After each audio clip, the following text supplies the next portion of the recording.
As I got another rhyme, another rhythm for y'all to listen. I'm never quitting on my mission. I'm gonna roll with what I'm giving. Got some ambition, this new edition, filling positions.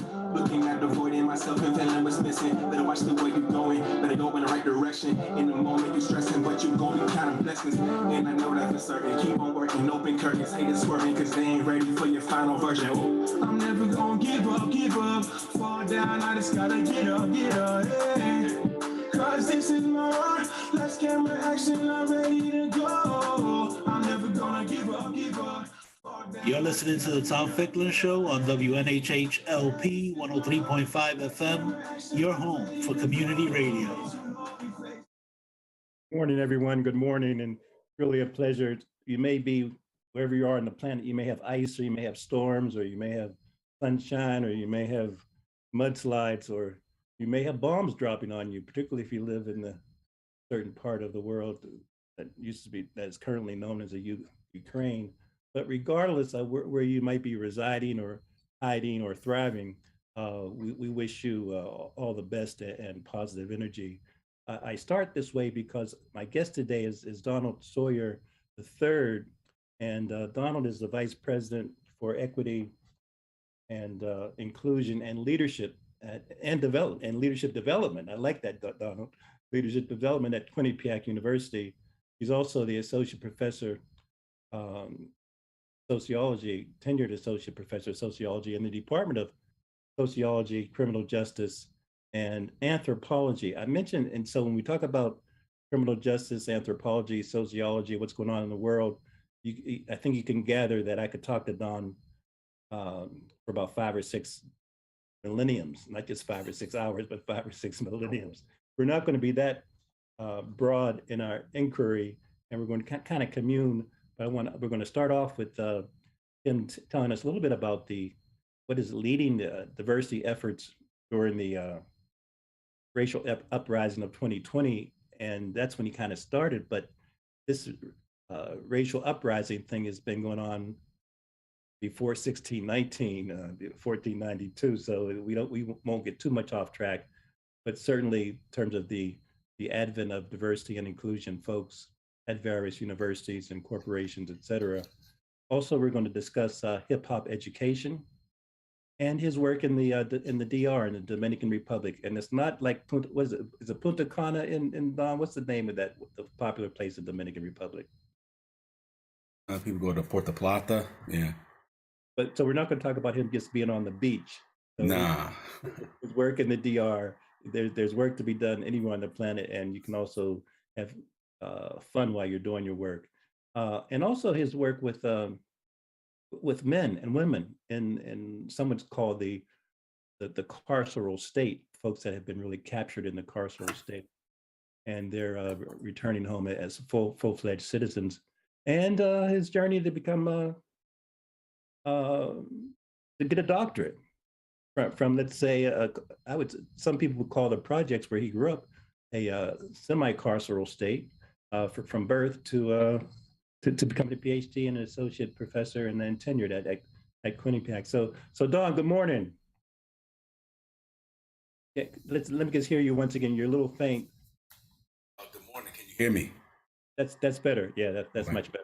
Much better. And I'm not going to start, Donald, as you know, you've seen these shows where people would say they want to give homage to whatever Native American folks whose tribal lands we might be occupying. And all I got to say to that is separate and apart from your university taking the brand of Quinnipiac people, but every Quinnipiac should be endowing scholarships for Native American people. They should be a lot of things by using that name. And the fact that it's very hard to find a Quinnipiac person today in the New Haven area kind of is testimony to the erosion of identity and people in the conquest of America. But let's jump in terms of diversity efforts, because I was involved with affirmative action many years ago, and I've been amused and bemused with the morphing and metamorphosis of terms from affirmative action, from reparation. So you lead the diversity efforts there at Quinnipiac, and also, as I say, the gestation of the racial uprising. Let's just jump in about how that resonates with you today in 2022. To be honest, Tom, originally I told myself that I would never do this type of work. I never wanted to do diversity work in higher education as my full-time job. I was okay with being diversity adjacent and doing the work of equity and inclusion, but not necessarily being the sole party responsible for it. Even when I was a faculty member, I still did work, with equity and inclusion, but it was of my own free will. Like, it wasn't a part of my job that I had to do. And part of my fear was that as a person of color with a PhD, I had a fear of being pigeonholed, right? Because if you go in, you do this work, and sometimes people assume that that's all you know, or they assume that your skin color makes you an expert in issues of race and justice. And it wasn't that, but lo and behold, here I am, doing this work. I came into the role on an interim basis, back in 2017. And I wasn't planning on staying in it. I was doing a favor for the provost while they, opened up a search. And, when a new person was announced, I was going to go right back to my faculty life, but that didn't happen. And so, I'm doing the work, and, things are going well. We're making some changes at the university. And then, of course, everything shuts down for COVID. And then we saw, what happened during the summer of 2020 with, Breonna Taylor and George Floyd, and may they rest in peace. And we saw people, in a sense, have this racial awakening. Now, some of us, we already have been awake, right? We knew about what was happening. And, some people were coming out, I can't believe this is my country. And then there were those of us who were like, yes, you need to believe that this is your country, because this has been a part of your country since its founding. And I tell my students that racism is as American as apple pie and baseball. Like, our nation was founded on principles of racism. Our Declaration of Independence is signed, and we have people who are considered property at that time. And so, again, America, racism in America is as American as apple pie and baseball. But so you had this swell of people who wanted to do the right thing. You had a lot of people who were virtual signaling. People wanted to be on the right side of history. You had companies painting Black Lives Matter on billboards. You had the NFL putting it on their uniforms and in the back of their helmets. But people were getting caught in the symbolic nature of it, right? People were doing it because it was the sexy thing to do at the time. And if we fast forward to now and we go back to all of those companies and all of those organizations that put out statements that had, stickers on their uniforms and things of that nature, I'm willing to bet that a lot of their systems have not changed, that the structure of those institutions look the same as they did, prior to 2020. And so that begs the question, are we really trying to move forward in these areas of DEI as institutions and as a public? And I would like to believe that the work that I'm doing is helping us to move along in a concerted, with a concerted effort from the larger community at Quinnipiac and beyond. You had to talk to some of your D&I friends, diversity and inclusion friends, and even just folks on the street and friends in the barbershop about successes that you might have observed. And I'm not saying that necessarily the only successes are at Quinnipiac. You may know of other institutions and other friends that are doing great work. But what are some successes that you've observed, or incremental steps towards success? Mm-hmm. And what are some of the landmines you think people have also fallen into over these short 2 years?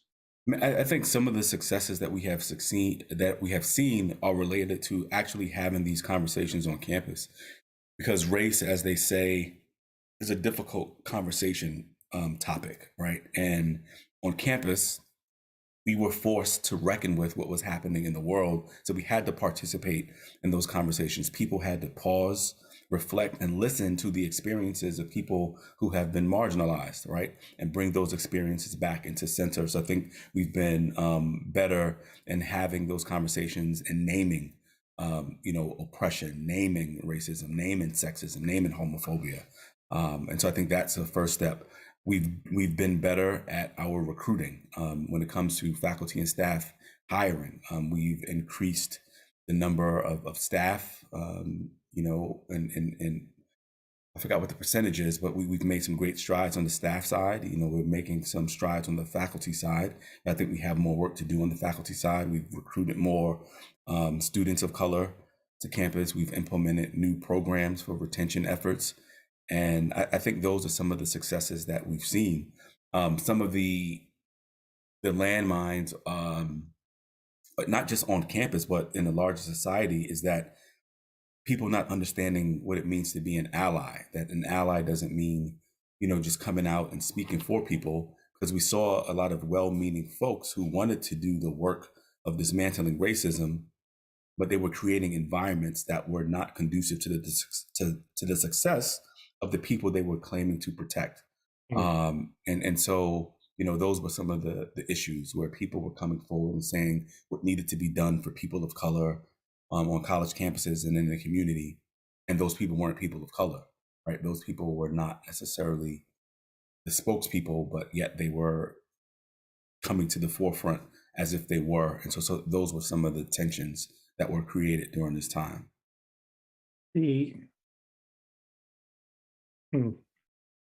My thought, Dawn, goes to, just as you were speaking, in terms of allies and friends and frenemies. If you can follow my line of thinking here, I just saw this morning that one of the HBCUs had a bomb threat, and we've had these, the last 7 or so weeks, documented bomb threats to, there may be bomb threats at Quinnipiac. We don't know. They may not be reported. It's always a fascinating issue about what gets to the media, but certainly there's been reported bomb threats to predominantly Black schools for almost the last 2 months. Would you see that to be a direct blowback and part of resistance, or is it just part of the white supremacy resistance movement that's never gone away? I think it's a little bit of both. There was a sense of fear during this time of this racial uprising, right? When people are focusing on justice reform, people are focusing on equity initiatives. At times, people look at social justice as pie, right? That if someone gets justice, then it leaves a little less justice for us.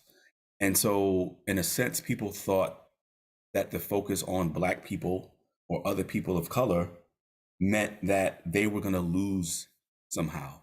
And anytime there's been a fear of loss, resistance has been the reaction to that fear of loss. And so I believe that these bomb threats that we've seen at HBCUs, the things that we saw at the Capitol on January 6th, I think those things are related, right? People feel that they're losing. People feel that they're being left behind. And at times, these fear tactics are used as a form of resistance to any forward progress. And we've seen that throughout history. Mm-hmm. But I want to go to hip hop education, and we can spend as much time on that as you like, because correct me if I'm wrong, but I believe you're working on a tome. Since we're in this academic environment, I'll try to find some academic words to use that could compete with you. But a book, a manuscript, a document on hip hop education. But I wanted to.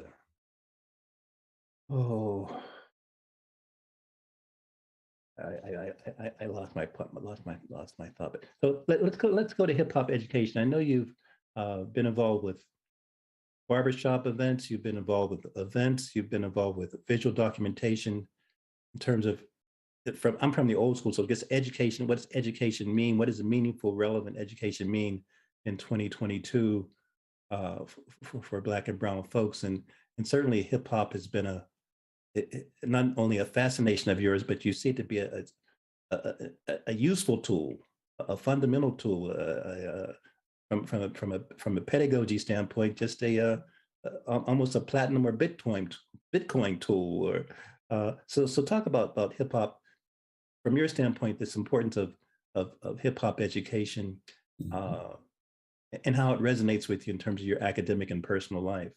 Mm-hmm. So I think for me, one of the things I used to say is that hip hop saved my life, right? And people go, "Oh, that's so dramatic." But when I think about it, I was born in the 70s and grew up, in the 80s and 90s in New York City, in Harlem to be specific. Hip hop gave me a voice, right? Mm. During that time when I was growing up, a lot of the things that I learned and I cared about was all related to hip hop. Listening to the people that I listened to, this Black consciousness movement, being right next to the Schomburg Library where my mother used to make me go and do research. And then I'm reading, and some of the things that I'm reading, I'm hearing in songs by KRS-One or Poor Righteous Teachers or Lakim Shabazz, or going to 125th Street and hearing members of the Nation of Islam, speaking on the corners and different things of that nature. So I came up during that time and I got a lot from hip hop. Again, it gave me a voice and let me know that I can speak my truth. And so as I got into education, it was clear, like, hip hop didn't go away as some people had predicted, but the youth that I was working with, like, hip hop was a common language that we spoke. And for me, some people my age and some adults would, kind of downplay the importance of hip hop or talk negatively about hip hop. And so for me, I was like, it's going to be impossible for us to reach youth if we are demonizing their culture. And so I was like, how do we use hip hop in a way that gives youth a voice, that centers their experiences, that centers their reality within the school space? And that's kind of how I came into doing this work. And there are a number of people across the country, who are doing this work and who were doing this work even before it was called, hip hop ed. But using hip hop as a tool for healing, using hip hop as a tool for resistance, and using hip hop as a tool for students and self-determination. That's how I see it. A lot of times people think about hip hop in its commercial sense and talk about all of the negative things that are expressed in the music. But those of us who use hip hop as a tool understand the true essence and nature of hip hop culture and how it can be used to transform the lives of the people that we are entrusted with teaching. And for us, Ed, I really appreciate that elucidation. For us old school folks, how would you link The Last Poets and Gil Scott with the current, when people think of hip hop now, they don't necessarily think of The Last Poets or Gil Scott Heron. Is it fair to kind of link them? You have to, because when we think about the foundations of hip hop, the Last Poets were there, right? Gil Scott Heron was there, and even as a kid, I was in this academic program, and they brought the Last Poets in, and so I was in a workshop with Abiodun Oyewole, as a youth, listening to the Last Poets, right? I didn't realize how big they were until later on in life. I took it for granted that I'm in a workshop with them in my regular Saturday program in Harlem, with the Last Poets. And then as I got older and started listening to, their works, and when I was doing student activities at Syracuse University, I had the opportunity to actually bring them to campus because I remembered them from my youth, to expose, our students in our community to the work of the Last Poets. And so I was fortunate to be able to do that. But we can't talk about hip hop specifically in its founding, and in the way that it's been used to speak truths, without talking about, Gil Scott Heron, without talking about, the Last Poets. I think it's literally impossible for us to do that. Harry, our station manager, at the conclusion of the show today, let's kind of end with the Last Poets. I think you have on your playlist that Black Is. Don, let's just stay on hip hop education for a second, and share with folks again. We will buy the book once it becomes available. We will.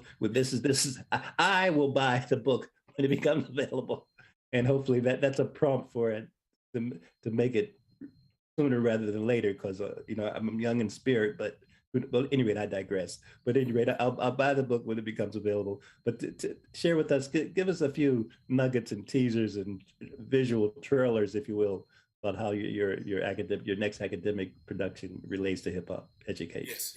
So I appreciate the fact that I'm going to have at least one sale. Every sale matters. I appreciate that. I can buy more than one book. Let me just make it. Buy more than one book, maybe two. Okay. And so the plan. So I'm working on the proposal now. I'm getting everything, set. I was just in a boot camp for working on the proposal and, checking with academic presses to see if they're interested in the work. And so I have, a couple presses that are interested in the project. And so I don't know what the title is going to be or anything like that. I'm playing around with At the Crossroads or Ain't No Love in the Heart of the City, because we're looking at radical love and work with marginalized students in urban centers, right? And so the work is based, the project is based on the work that I've done in high schools in Syracuse and in Connecticut, using hip hop as a tool to re-engage students with education. And so one of the things that we see is that specifically Black males in urban settings, and specifically in underfunded urban schools, are seen as a population that is beyond love, right? That's based on this theory by Garrett Albert Duncan, that Black men and specifically Black boys and Black students in these schools are a population that is seen beyond love. And so they're pushed to the margins of school, right? So they're made to believe that there's something inherently wrong with them, right? And so we talk about this idea of schools being violent spaces, not violent spaces in the sense that people are fighting, but violent in the sense that the people's personhood, like these Black and Latinx young men, when they come into the school, the humanity is assaulted in a lot of spaces. Why do you speak that way? Why do you look that way? Why do you dress that way? Why do you listen to that music? Like, take that hat off, take that hood off your head, pull your pants up, right? There's something wrong with you. Like they're assaulted and seen through the lens of their deficits and not necessarily seen through the lens of possibility. And so the work that I've done in these high schools, I believe, is centering these experiences of these young men and seeing them through the lens of possibility and letting them know that they're seen, that they're heard, and that they matter. And so when we've created these environments, which I believe are environments that are based on radical love, because I don't think you can really teach a student if you don't love them, we create these environments, and the things that we've seen is that the energy that's created there in our space starts to spill over into other places. And so students who were not coming to school, we've seen attendance rates increase, we've seen disciplinary referrals reduce, and we see them actually making progress and getting credits because they're attending classes. And so hip hop is being used in these spaces. Radical Black love is being used in these spaces, and bringing young Black men into the realm of love and possibility is, the mission of these spaces. And so that's what I'm kind of looking at, like just the ways in which we can center their experiences, let students know that they're seen, heard, and that they matter, and looking at them through the lens of possibility and a radical Black love in those spaces. Let me really appreciate your elaborating on that. Let me drill down a little bit. Are you, in terms of your dreams and visions, will one of the manifestations be a curriculum, a teaching module, a teacher's institute, or part of the educational schools using it as a major or something? Just help me to see some of the manifestation as you kind of have your visions and dreams about the impact. Yeah, I mean, part of it is, I just do the work, right? And at first I wasn't even going to write about it, but I would go and do work and do presentations, and people were like, yeah, I'd like to see what you wrote on this. And I was like, I didn't write about it. And even my doctoral dissertation advisor, before she passed away, she would always say, you're always doing these things, but you don't write about them, right? Because for me, like, I didn't go into doing these projects as research, right? It was just something that I felt that was needed, that was important. And so I just went in and did it. And so the research and the idea of writing came later. And, people have asked, can you duplicate this? And can you do all of that? And I was like, well, I mean, possibly. But again, that was never my aim. It was never my aim. And so the book project is, taking a step to getting stuff out there. And there'll be some models, I think, that people can find. But the models that you see in the book are relevant to, culturally relevant pedagogy, culturally sustaining pedagogy. There's a lot of research on that out there. And then the other piece is that for at least one of the chapters, I hope to co-write with some of the students who have gone through the program, right? Because I think it's important for their voice to be centered. Like, it's one thing for me to talk about the experiences and what has happened, but I reached out to some of them to see if they would be willing to kind of co-write a chapter or two with me, so you can hear it from the voice of people who went through the process. And I think that also can be taken by educators and people who are looking to do this work in their environments. And so hopefully that comes out of this book. And we also talked about documenting it visually at some point in time as well. Indeed, excellent, excellent. If you're just joining, I'm with Don C. Sawyer III. Don is Vice President for Equity and Inclusion and Leadership Development at Quinnipiac University and Associate Professor of Sociology. Don, just before we go to your work in the Dominican Republic, and it's not just to work on your tan or to explore your passions, your personal passions, and also your journey from the projects in Harlem to earning your doctorate. And we would definitely want to talk about your work with men and women in prison and or returning home. But I want to just ask you a question about the impact of culture, because with your being embedded in sociology, I mean, living sociology, and as you say, even practicing sociology before you even probably knew how to spell the word. I'm assuming you saw the Super Bowl. And would you want to share any comments about the halftime show and how that and what that meant for you from a cultural standpoint? And obviously, hip hop was prominent in the particular theme. I mean, I think it was huge. Of course, there's still political concerns surrounding the NFL, specifically what happened to Brother Colin Kaepernick, and some people are split as to whether or not they should watch the Super Bowl or not. It was on the TV, but I mean, I mainly focused on I wanted to see the halftime show, right? Dr. Dre, Snoop, Mary J, 50 M, like all of these, people, had an impact on my life. And when you think about like the culture, and then so seeing them on one of the largest stages, on the planet, halftime show for the Super Bowl, it was great to kind of see it, and to kind of it took me back to that time. But then there's also when you see some of the cultural representations that were on the field, right? It's one thing to kind of have them centered at this moment, but a lot of the ways in which the people were dressed, some of the dancers were dressed with a lot of like this West Coast culture, and some related to kind of forms of gang culture and things of that nature. So we saw it highlighted there. But as soon as the halftime show is over, those same cultural practices are going to go back to being demonized again, right? It was highlighted for this moment, and then it's going to go back to being demonized again. And so it was mixed, the feeling. So it was like great, nostalgia, going back to remembering some of the music of my younger days, but then also seeing how our culture can be highlighted for a second and then return to being demonized the next. Talk more about that, if you would, because again, sociology runs through your veins. I mean, what is the definition of sociology from your standpoint? And what was the halftime show? Did people learn more from that halftime show than they might from even reading a book? I mean, the impact of. Yeah, no, so when we think about sociology, I mean, we think about like the study of social structures that exist in society, and the interaction between people in these social structures, and what are the resulting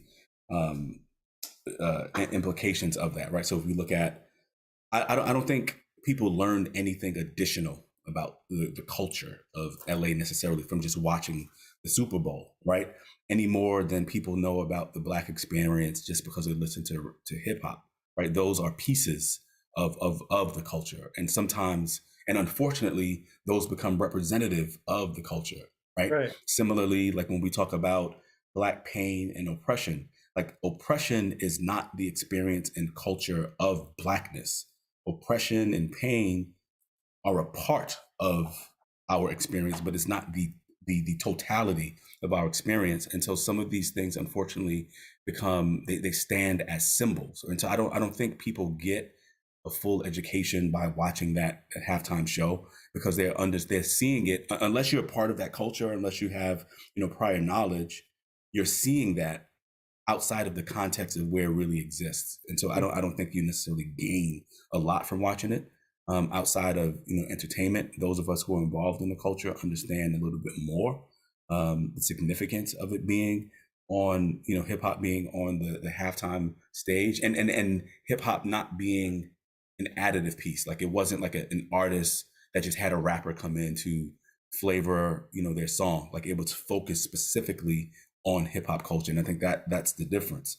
But I don't think people learn a great deal from watching it without prior knowledge. But you do agree that folks are impacted and influenced. Yeah, I mean, people are always influenced by culture, but context matters, right? One of the things that, you know, I've been fortunate enough to do is travel, and so when I went to South Africa to work with young men who, you know, lived in some of the most rural areas of South Africa, Black South Africans, and they knew hip hop, right? So they knew Snoop Dogg, they knew 50 Cent, and this is like back in maybe 2009. And so they were saying like the N word, right? They kept on saying the N word, the N word. And I asked them, like, do you know what that word means? And they were like, no, it's just what we hear in hip hop. And I was like, is there a word that you and your family or your ancestors were called here, you know, during apartheid, that it would be similar? And so they told me what the word was. And I was like, would you ever use that in a song?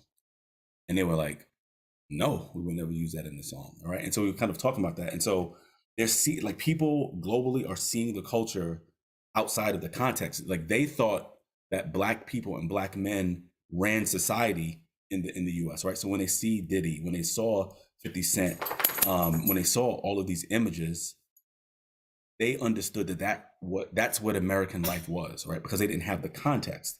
And so similarly, like for people, the people in the crowd watching the Super Bowl are not predominantly Black people or marginalized color, right? And so they see this, they understand it, but that snippet taken out of context is not the experience of people of color, you know?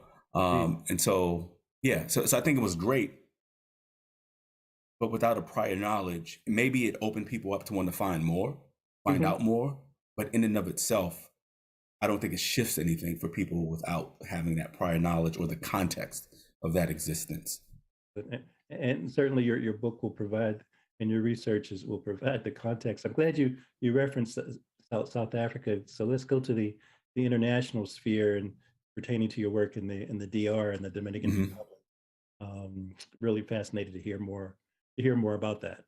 Yeah, so I co-founded this project with a Haitian brother that I met in the Dominican Republic. His name is Clarence, and we called it Hip Hop Heals, right? Because people talk about the negative aspects of hip hop, and we believed that hip hop had the ability to heal. And so when I was over there, I took some students over there from Quinnipiac to work with Haitians who live in the Dominican Republic. And a lot of them are stateless people. They were born there in the Dominican Republic, you know, speak Haitian Creole and speak Spanish, but don't necessarily have citizenship in the DR. They live in communities that we call that are called bates, and a lot of these communities were communities that were built around sugarcane. You know, some people call them sugarcane fields. Some people will call them sugarcane plantations.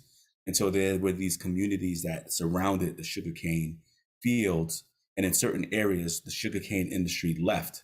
And so the community stayed, right? And so you have some people who are, you know, some of the most impoverished people on the planet still living there, trying to find ways to make life work. And so that's the community of people who I work with. And when I met with some of the young people, they had a love for hip hop. And so the first group to come out of the Hip Hop Heals project was called the Street Boys. And so it's 2 Haitians and 2 Dominicans within the same rap group, right? And so for those of us who know the history, the tense history between Haiti and the Dominican Republic, should understand the significance of us starting this group with 2 Haitians and 2 Dominicans coming together to form a rap group through the love of hip hop culture. And so we talk about, you know, hip hop heals, and we say 16 bars at a time, right? Because through the love of hip hop culture, these 2 communities are coming together. Now, the elders in the community may not necessarily be coming together in the same way that these young people are, but these young people, through a love of hip hop culture, are coming together and building these bridges.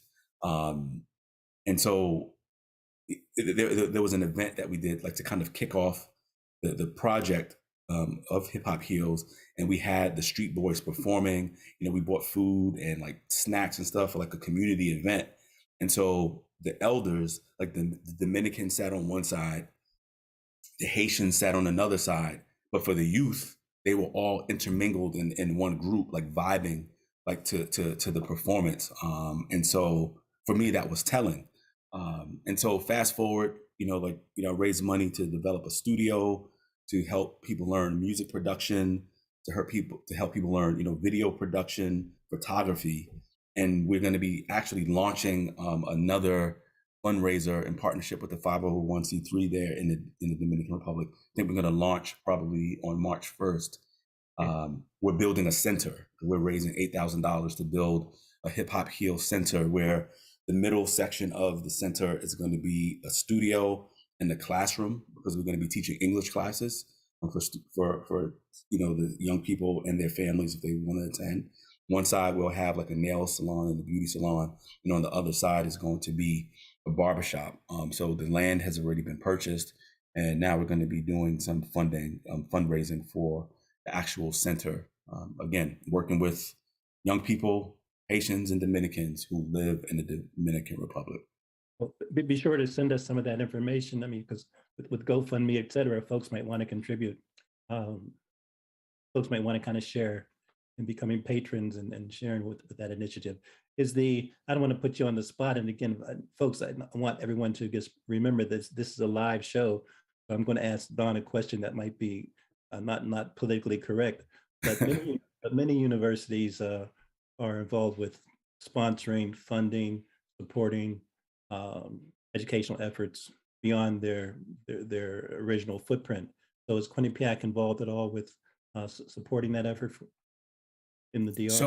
So this effort kind of, we support projects in the Dominican Republic, and working with bringing our students there and doing different, sometimes it's construction projects, sometimes it's educational exchange initiatives. And so that part of it, this hip hop piece is something that I started, but I'm going to be presenting it to the campus, because there are a lot of student groups who raise funds. Right. And so of course I'll present it to them to see if they want to be a part of the fundraising efforts to build the center.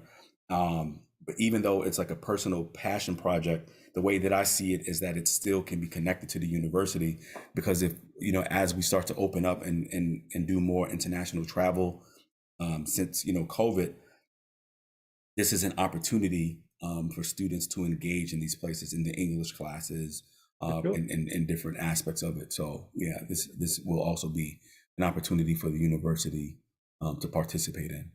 Right, but spring break does not have to be exclusively in Fort Lauderdale. So yeah, that's have about 10 minutes. So let's go to, because Harry, I want to stop at around 11:53, so you can play maybe 2 or 3 minutes of Black Is by the Last Poets. But your journey from I was really intrigued when you mentioned the journey from the projects to earning, securing, laboring, and getting a PhD. So center us a little bit on that, because that's really important for folks to know that arc, that you are still on, that you're still Absolutely. on. I think one of the biggest things, so Projects to PhD is, it's a scholarship that I founded, but I always had this tagline, like from the projects to a PhD. And when my father died in December of 2020, related to COVID, I was like, how can I honor him? And so I started the scholarship fund and worked with people. We raised $10,000 for a scholarship fund it's held at the Greater New Haven Community Foundation, and the scholarship is in partnership with the New Haven Housing Authority. And so it's set up for people who are living in public housing who have aspirations of going to college. And so we'll award, a few scholarships from that pool every year. So that's what happened recently. But part of it was because I started in the projects, right? And so when you think about the projects, you don't necessarily think about PhDs. When you think about the projects, you don't think about someone being a professor. And part of it is because people are seen through the lens of their deficits. But I had people, again, as I mentioned before, who saw me through the lens of possibility. One of those was my father. But then also it were the people in my neighborhood who were in gangs or who sold drugs or who had served time in prison. They never recruited me into their activities, right? They shielded me from it and said, I don't want to see you out here doing any of this, right? And so they protected me and allowed me to be able to use education as a tool of transformation in my life. And it was almost as if they saw things in me that I didn't see in myself at the time, right? And so I'm eternally grateful to my community in Harlem who shielded me. And so I talk about that journey from the projects to a PhD, and that it was because of the protection of some of the most marginalized people in our society. They again showed me a radical Black love because I was going to go places that they never would be able to go, and they never threw a stumbling block in my way, and in fact they removed it. So that has always been important for me, and so that's why scholarship was set up for other people who may be starting out in public housing. That's why I work with men and women who are in prison or who have returned home from prison, because that's the community of people who also shielded me. And that's why I do work within, urban communities and schools, because that's where I came from. And again, those are the people who protected me. And so I believe that it's my responsibility to use whatever resources I have, whatever experiences I gain, whatever access I have to keep a door open for other people to come through. And so that's kind of what guides a lot of the work that I do on this journey from the projects to a PhD. I mean, you referenced the returning citizen phenomenon, and talk a little bit more about that for a few minutes before we go to the last post, because I know you've had some folks from Cheshire. I know you've gone to Cheshire. I know you've had people come on campus. So talk a little bit more about that. As a sidebar, I attended Bucknell undergrad in Lewisburg, Pennsylvania. You can see the Lewisburg Penitentiary from the quad. And during that time, was thinking about getting involved with corrections and did some in my graduate school work, did some in several internships in the corrections. So this carceral state thing has been, although the word was not used during that time when I was coming up, I've been aware of it, and I'm sure you're aware of Ruthie Wilson Gilmore's book in terms of the Gulag. She's from New Haven, by the way. But talk a little bit about this passion and this demonstrated evidentiary passion. It's just not talking barbershop talk, although you've talked in barbershops also.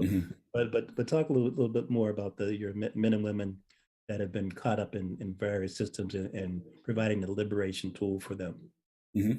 So, fortunately, like I never been to prison. I navigated from Harlem, got to this point without going to prison, and I plan to keep it that way. But I was also always prison adjacent, like with friends who had spent time in youth detention facilities, and then family members who, had served, long prison sentences. The crack cocaine epidemic destroyed some communities, and I don't think we do enough to focus on the lasting impact of that time.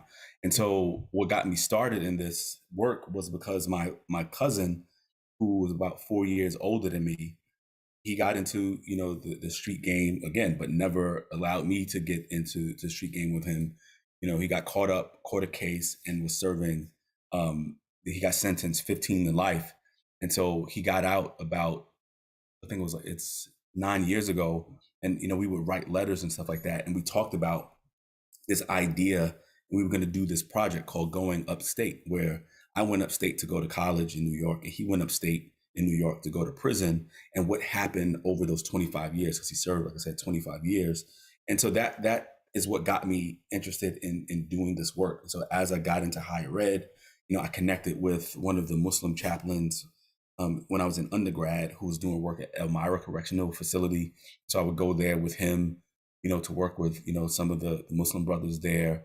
And then as I started to do work when I was at Syracuse University, started working with youth who are in youth detention facilities. And then when I came to Quinnipiac, continue that work, and I got connected with the Emerge program in New Haven, and was doing work with them there on the reentry side, and then being pulled in and doing a couple of programs with Cheshire and some others throughout the state.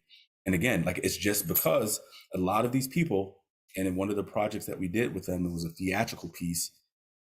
They talked about needing a second chance, but when we hear their stories, and people are probably going to be tired of me saying this, is that it's clear and it's evident that a lot of these men and women were never given a first chance, right?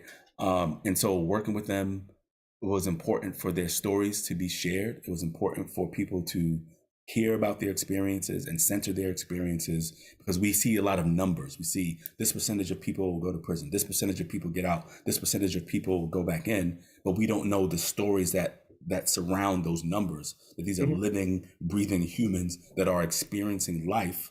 And we need to focus on those stories. And so that's what my drive is in working with men and women who have served time in prison. I say men and women, but most of my work has been majority of men of color who have served time in prison, and some who are still in. By the way, you've referenced Syracuse, but you've been at Winnipeg for, I was just doing a little snooping on you this morning. 10 years now? It'll be 10 years in August. 10 years in August. So you're coming up on your decade. So we've had you for a good spell. I remember I met you when you shortly upon your arrival. There was an event at Quinnipiac in the School of Education. Michelle Turner and I were there, and Ernest Morrow was speaking from Columbia, and I had no idea that I would remain in contact, over those years, but glad that I have. Let's spend 2 or 3 minutes in terms of how the Spirit might be moving you. I was really impressed and glad to hear about your interest in photography. I've taken more pictures of folks here in the New Haven area of. Not that I'm the Vanderzee of New Haven, but I've earned a little bit of a reputation. I'm going to send, so that's something I want to talk to you about offline. It's just to show my archives to you. But how's the Spirit moving you at this point at 11:50 on February 25th in North America? I don't know. I just feel like when I think about all of the things that I've been able to do, and I reflect back on the humble beginnings, and I keep on coming back to this idea of possibility, knowing that with everything that was going on in Harlem during that time, that scared the heck out of my parents, the fact that they saw me through a lens of a Black radical imagination, that there would be so many possibilities for me. Like I reflect on that, and I don't take it for granted. That's why, like, I'm committed to the work that I do. I know statistically speaking, I'm not supposed to be here. The plan that was set up based on policies and disinvestment in urban communities, I fell through the cracks, but I fell through the cracks and found success.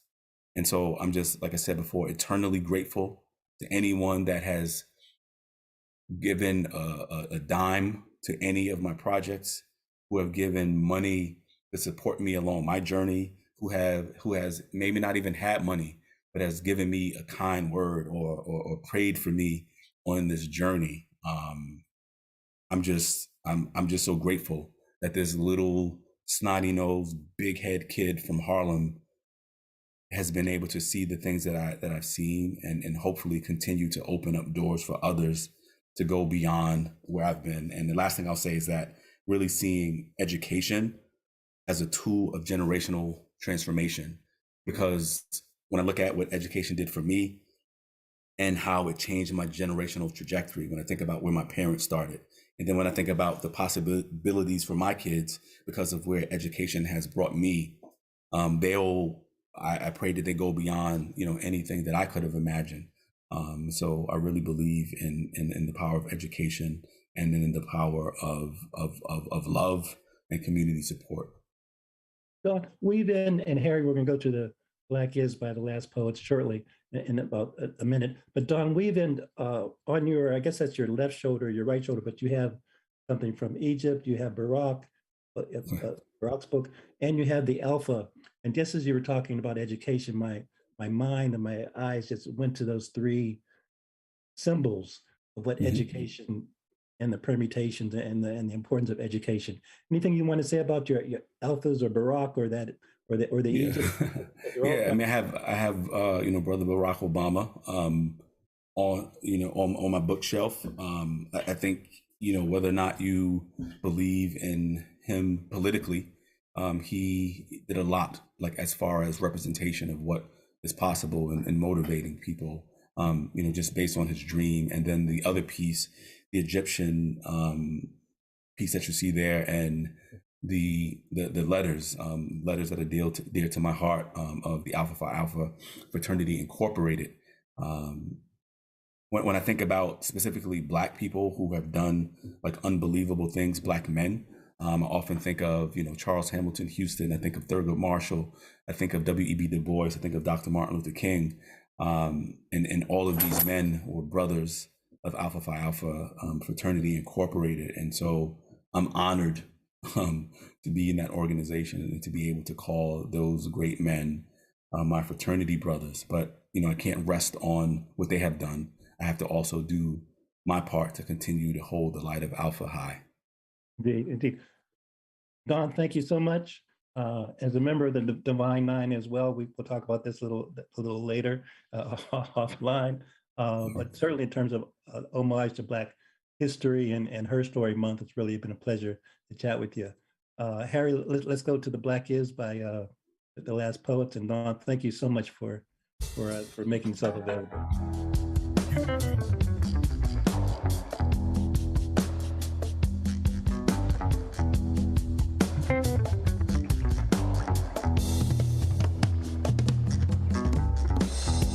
Understand what Black is, the source from which all things come, the security blanket for the stars. Understand what Black is. It's not a color, it's the basis of all colors. It is not a complexion, it is a reflection of all complexions called human. And out of this blackness, passion flows like a river. Feelings tell the truth. Song and dance and making you laugh are family members. Understand what Black is. The breath you breathe, the sweat on your brow, the cheers and the tears balancing the world on your head. Faith is the glue that holds us all together. This is your blackness. Not some horror story of lost souls drifting into the land of perversion. Black as love is a light shining on a path leading to the sun, or caressed in the bosom of the moon. Understand what Black is. Power you must use.